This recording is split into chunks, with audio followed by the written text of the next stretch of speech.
third grade team. We're gonna go ahead and get started on today's TCM. As we start all of our meetings, let's talk about our district goal and our school goals. And we know that we are trying to increase that 10% in all reportable categories. That's our district goal.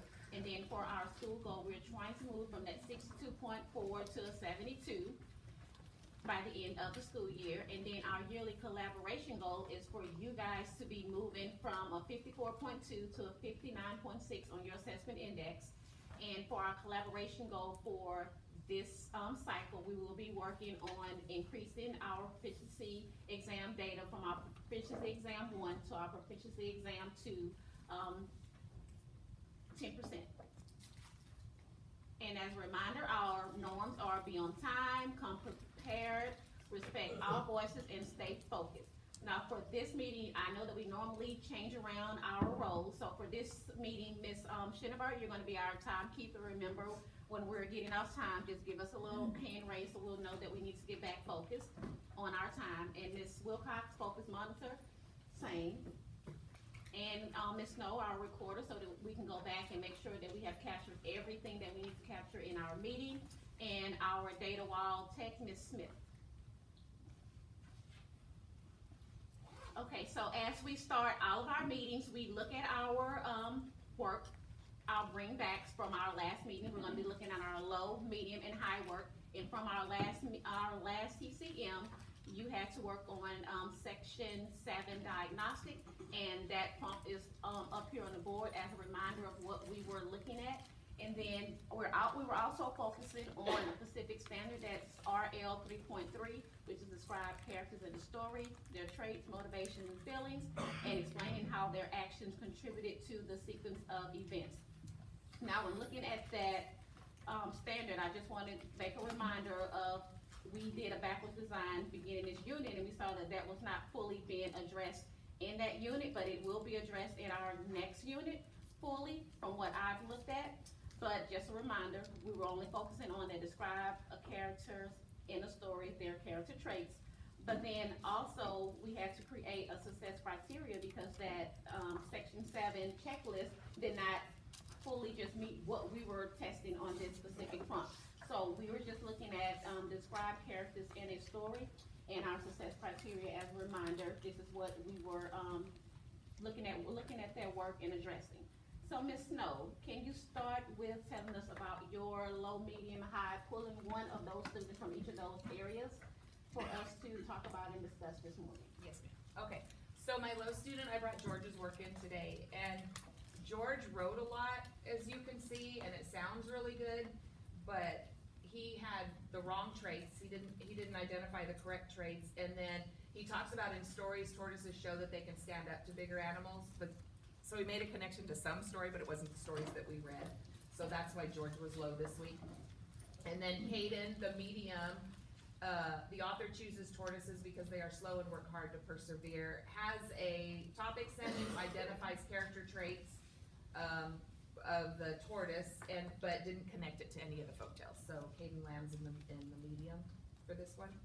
And then my high was Max this week, and Max nailed it. So she had a topic sentence, she had her character traits identified, and she made the connection to the folktales. It was a really strong little paragraph there. Okay, Ms. Snow, I was looking at the QDR, and I do know that one of the students I saw, Belle, she scored a medium, and I know on the QDR, she should be scoring a high based on her goals. So let's look at her work and talk a little bit about her. Okay, so we've had a bit of a struggle with Belle recently, and she was actually a medium this week. So hers, in one story, the tortoise wins the race by not giving up, even though the hare is really fast. Tortoises can also teach us to be nice and keep trying just like they do. So she makes the connection to the story, and she has the character trait by not giving up. But I think she could have gone into that better. We could have had a better talk, because the topic sentence, she connects to the story right away. She could have identified that trait and then gone into in one story. So she does fall in the medium. And I think with her, she just wants to get it done really fast. She's not taking her time and slowing down and looking at the prompt and the success criteria and addressing all areas of that. Okay, so you're working with her on those things that need to be addressed. Yes, ma'am. Ms. Wilcox, let's talk about, your low, medium, and high students, because I know that you are a SPED teacher and you do a lot of inclusion with Ms. Snow, so I know a lot of your students, are in her class, so let's talk about yours next. Okay, our low student was Sue.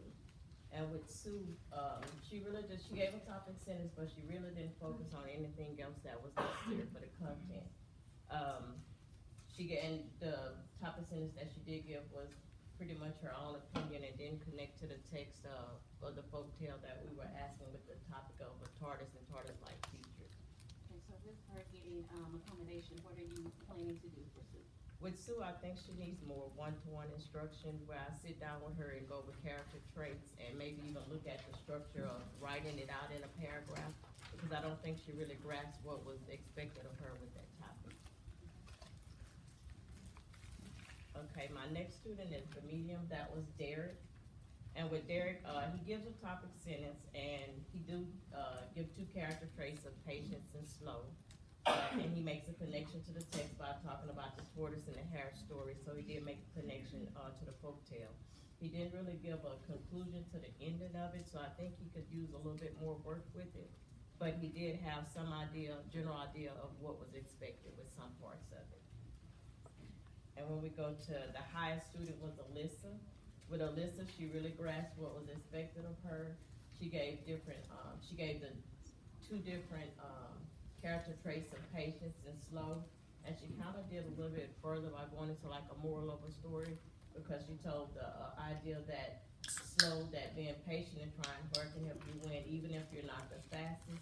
And she did give a concluding statement, and everything kind of wrapped back to the tortoise-like features of the story. Okay, can you remind me of what her accommodations are? With her, she just pretty much needed some focusing back to the task, going over what the expectations were, and repeated directions, and then some extended time. So she can pretty much do the work. It's just her ADHD kind of keeps her off track a lot, so she has to focus to it. Okay, so we need to just make sure we are all providing her accommodations, because that high is great for her. Thank you, Ms. Wilcox. Ms. Schinberg. Okay, so I'm gonna start with my low first, Ms. Brayley. Ms. Brayley, according to our success criteria, did not meet any of the checkpoints. Ms. Brayley just put, the rabbit fell asleep, the tortoise won. Okay, my medium student, Mr. Nakai, Mr. Nakai did list a character trait, but he doesn't have a topic sentence. Well, I wouldn't say he doesn't have a topic sentence, it's like a combined topic sentence. Like he says, the author uses a tortoise in stories to show us never to give up because they are slow. Okay, and then for my high, I have Araya. Araya met all of the success criteria that we had. She listed a topic sentence. She had more than 2 character traits, honestly, and it connected to the folktales. I know one of your students I was looking at on the PDR, Michael. Tell me a little bit about Michael's work. Okay, so I'm gonna be honest with you because I'm new to ELA and I've been working very closely with my mentee, mentor, teacher. I really didn't know how to rank Mr. Michael. Mr. Michael had tortoises are always angry, they are slow and hide in their shells. I put him as a low, but he did list a character trait. Okay, because I know he's normally, like, his goal is set for him to be mastery. So, let's look at Michael a little bit. Does anyone have any suggestions on what she can do? I know that you're her mentor, and you actually go into her classroom already working with her and her students. So do you have any suggestions? Yeah, so we've been talking a lot about how we can use feedback, and so what we can do with Michael here is go back and ask him to show us in his writing, let him reflect on it, do a little bit of a conference to say, Michael, can you show me in your writing where you've identified the character trait? Because we really wanna know, that he's picking out that part about tortoises being slow as the character trait there, and once we see that he can identify that, we can refer him back to that success criteria. And I know even if you need to go in to work with her, like doing her instructional time, Ms. Wilcox, we can probably have Ms. Wilcox come in and cover your class because she knows the content, she team teaches with Ms. Snow all the time. So she is available to come and do that. And then Ms. Williams, her, para, who's in all of our meetings and also supports that class as well, can just go into that class at that time. Okay, let's tell us a little bit about your low, medium, and high. Okay, so starting with my low-level student work, that's Chad, and we always have a struggle with Chad in his engagement because he just doesn't like reading and want to be a part of what we're doing. So he did pick up on the conversation that we were having in class this week. So when he said the tortoise cheated because the rabbit was sleeping, that was a big conversation in class when we were reading the folk tales, that the students pointed out, oh, he's cheating, when he brought in, the tortoise brought in family members to help him in the race. So it is a win a little bit that this is the first time that Chad has actually wrote something that has anything at all to do with the prompt. So we can really focus on feedback there and referring him back to the success criteria to move him from that place. And then, so my medium student work is coming from Matt, and so Matt wrote that tortoises have a shell that protects them and are slow. The author chooses them because we can learn a lesson from them.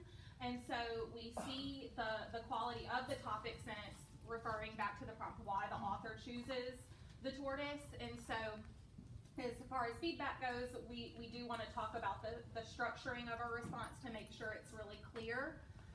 But Matt is progressing really well. So looking at the QR, Matt's goal is approaching basic, and I see that a lot of his work, he has been scoring basic on the last few assignments. So, you wanna tell me a little bit about, you're saying that his feedback is, the feedback that you're giving him and helping you make those decisions Yeah. too? Okay. Yeah, so when we originally set Matt's goal in the student tracker, even with the 20 points added, it still was showing him being at approaching basic. But since we didn't have historical data, now we're really using that student work to kind of say where Matt's goals should be. And we've noticed that after section 6 diagnostic, where he did fall in the approaching basic, we did that feedback loop. And he was able, with the feedback, to move his work from the approaching basic level to the basic level. So now this week, this time with the section 7 diagnostic, he's starting out at that basic level, and with the feedback, I'm really seeing where he could potentially move even into the mastery level. Okay.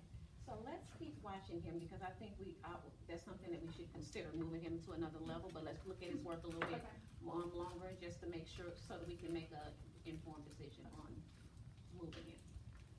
Okay, so I know that we normally take a little bit more time into looking at our student work and going into those achievement levels and seeing what we need to do to move students to the next achievement level. We usually go a little bit deeper in that, but we're not going to go so much deep into that on today's meeting, because the specific standard that you all were addressing in your section 7 diagnostic was also addressed in your proficiency 1 exam that you all just analyzed the data for, and that we're actually going to be looking at today. So we'll go a little bit more deeper into that in today's new learning and development time. So when we're going back to look at our need, we're gonna just go ahead and move into the next thing. Our need is, we're gonna be looking at the analyzed data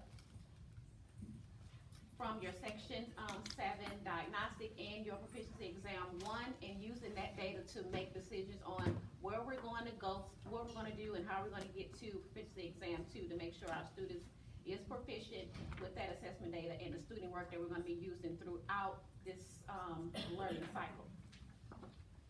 So, Ms. Smith, can you start logging the data that we just, from our proficiency 1 assessments?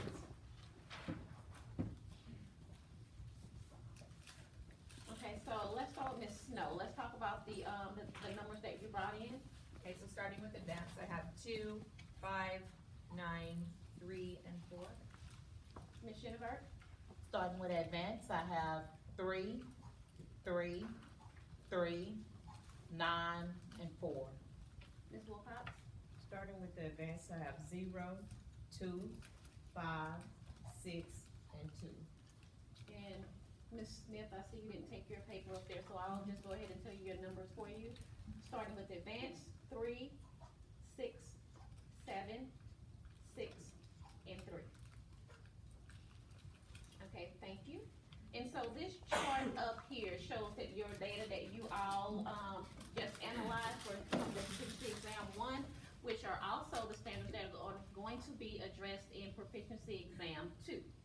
So we're going to look at these standards and we're gonna create a plan to address and track these specific standards as we prepare for proficiency exam 2. So when looking at these standards, one of the standards that I know we just finished talking about was RL 3.3, which was in your section 7 diagnostic, and again, also on proficiency exam 1, which again will also be addressed in proficiency exam 2. So I'm gonna be specifically using that standard as I go through the new learning to get you prepared for what you're gonna do in the development time.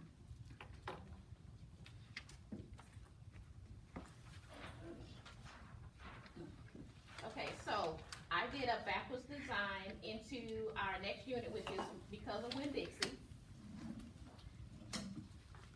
And again, I'm still using that standard RL 3.3, and we describe characters in a story, their traits, motivations, or feelings, and explaining how their actions contribute to the sequence of the events.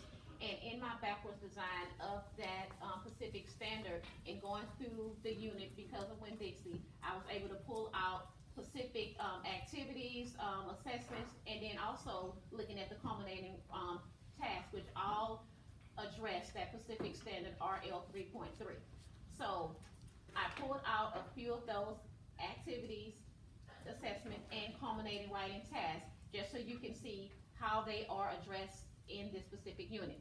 The first one that I pulled out is section 1, activity 5, lesson 2. And it's that specific standard is addressed in that specific activity is when the students discuss Fern's reaction to her father wanting to get rid of Wilbur. And another activity I pulled out is up here on the screen as well, section 2, lesson 1, activity 4. And when the students complete the sentence stem, they show that they understand how Wilbur meeting Fern impacts the story. And there are more activities that we'll go through and find as well, but these are ones that I wanted to pull out just to show you exactly what I need you to do during the development time. And let me go back to that, because one of the things I do want to make sure that I am saying is that when we're bringing back student work, these are the student work examples that we're gonna bring back for us to look at as a team to address whether or not the students are mastering that specific standard. So that we know what adjustments we need to make as we meet weekly discussing our action plan. And the next thing that I pulled out was section 3, diagnostic. And so when the students write their topic sentence for section 3 diagnostic, we'll have evidence that students understand how character traits, motivations, feelings, and actions contribute to the sequence of events in a story. This demonstrates the full condition of that standard RL 3.3. And the last thing that I pulled was the unit 2 culminating task. And the culminating task also addresses the condition of the standard as well as connecting to themes. So the students are asked to explain how Opal's friendship with other characters helped develop a central message or theme. If students are unable to identify the effect that actions of other characters have on their relationship with Opal, in which is the full condition of RL 3.3 standard, they will not be able to effectively say how those friendships develop a central message or theme. So again, these are things that I pulled out from this unit for us to make sure that we are putting in our action plan of how we're going to be addressing that specific standard for us to know whether students are mastering the complete condition of the standard. Do you ladies have any questions before we move on to your development time? Okay, so for your development time, because I did RL 3.3, you're going to be doing a specific standard that I'm going to assign to you to look at and go through the unit, pull out the specific activities, the, assessments and looking at that culminating writing to see how we're gonna be addressing that throughout this unit. Because again, we're gonna put all of this together to make sure we already have in place what student work we're gonna be bringing back each week for our, TCM, to make sure we're looking at and addressing student, deficiencies. So Ms. Snow, Ms. Wilcox, and Ms. Williams, you're gonna be looking at RL 3.4. Ms. Chenevert and Ms. Smith, you're gonna be looking at, RL 3.2.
So with looking at the data that was analyzed and the way that your students score, and if you have a lot of SPED students in there, and one of the things that we wanna make sure we're looking at is the small group and how we are gonna be working in those small groups to address those specific skills and standards for that group of students that you have.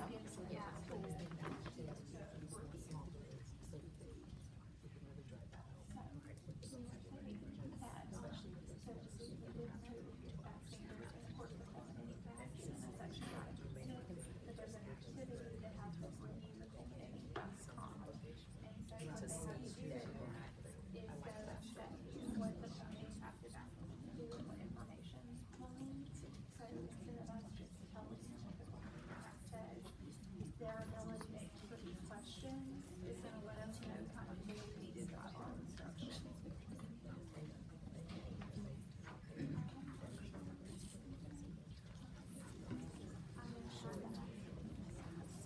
Okay, yeah, yeah, just make sure you have it, to that point, because we need to make sure we're addressing that.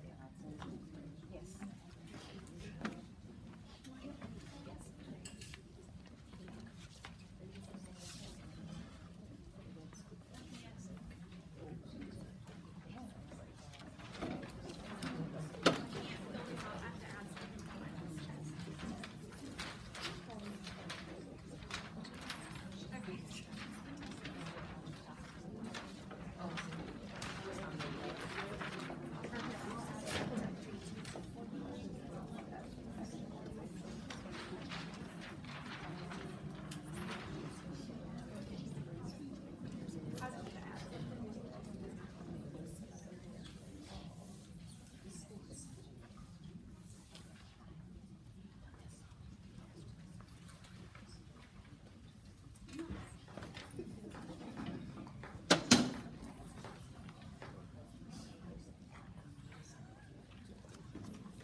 Ms. Smith, Ms. Shenberg, you wanna talk a little bit about the, well, not a little bit, talk about the standard that you, just addressed those specific, items in?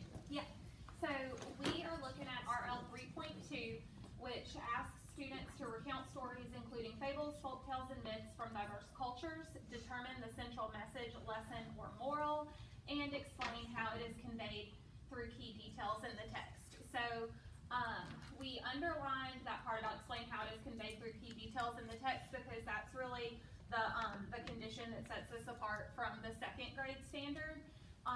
And so of course in the Unit 2 culminating task, it asks them to talk about how Opal's friendships develop a central message.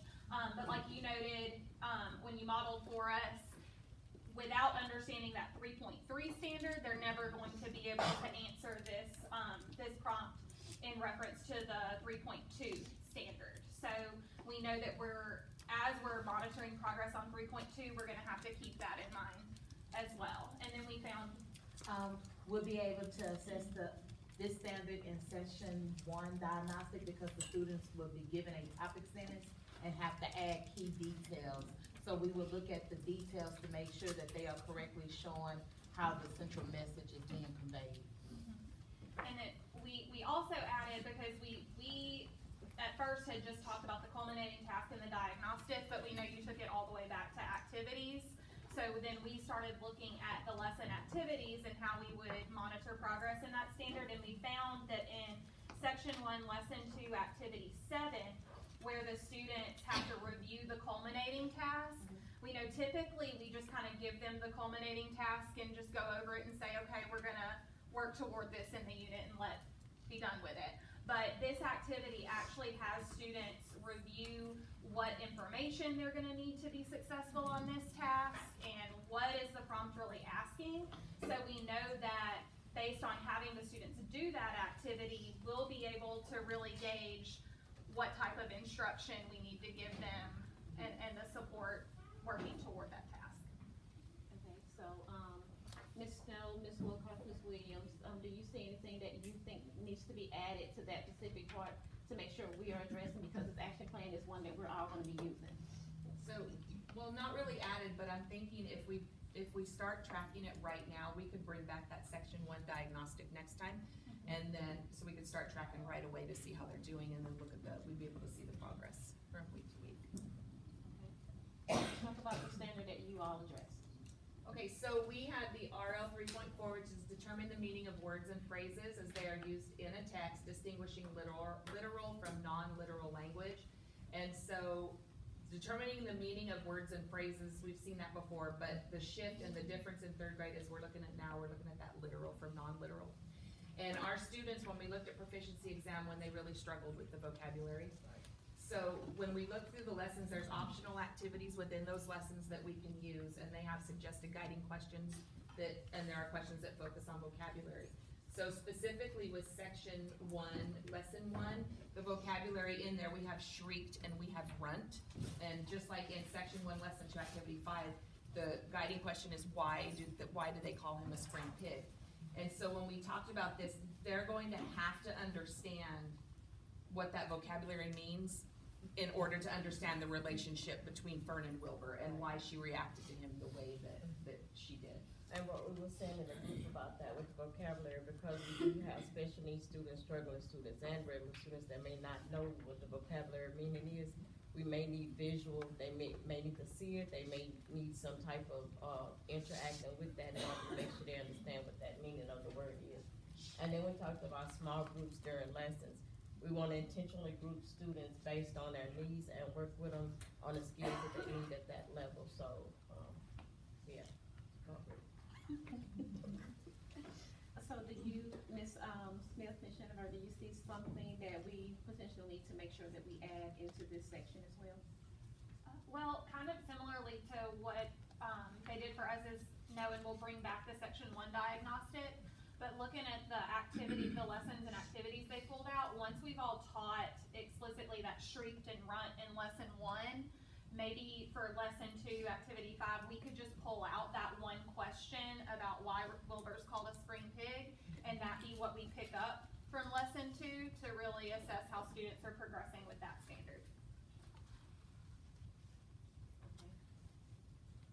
And so our next step would be using our calendar and plotting out exactly which date we're gonna be bringing back each of these items, so we'll make sure that we have that in place as well. And so for your apply new learning, you're going to address the action plan that we just created. You're gonna start addressing that in your class. And again, we use the assessment index, and we're making sure that we are addressing the high priority ones in a way that we make sure that it's in the unit as well. So that what we put on our calendar is what we're actually gonna use as our bringbacks for each week based on that. And so, and also for your next steps, because we've worked on our calendar, and we've looked at that, your bringbacks for next week is that section 1 diagnostic that we just added in that section 1, lesson 2, activity 5, which addresses the standard that you all were just talking about. And then within the next week, We're also gonna have some observations with, feedback, so we will be coming into your classroom to, just do observation and feedback, and then also some modeling lessons, including the Pacific Standard, and then some team teaching. It depends on, which teacher it is, so here's the schedule that we'll be following for that, and we'll be coming in to give you that support to be ready for next, TCM. So thank you all for all of your hard work and your hard work that you've done with your development time. I'm so excited about the direction that we're going, because we're gonna be moving students and we're gonna get to that next level grade that we're trying to get to. So I'm so excited. You all have a great rest of your day. Please go pick up your students in a quickly manner. So the next group can come in.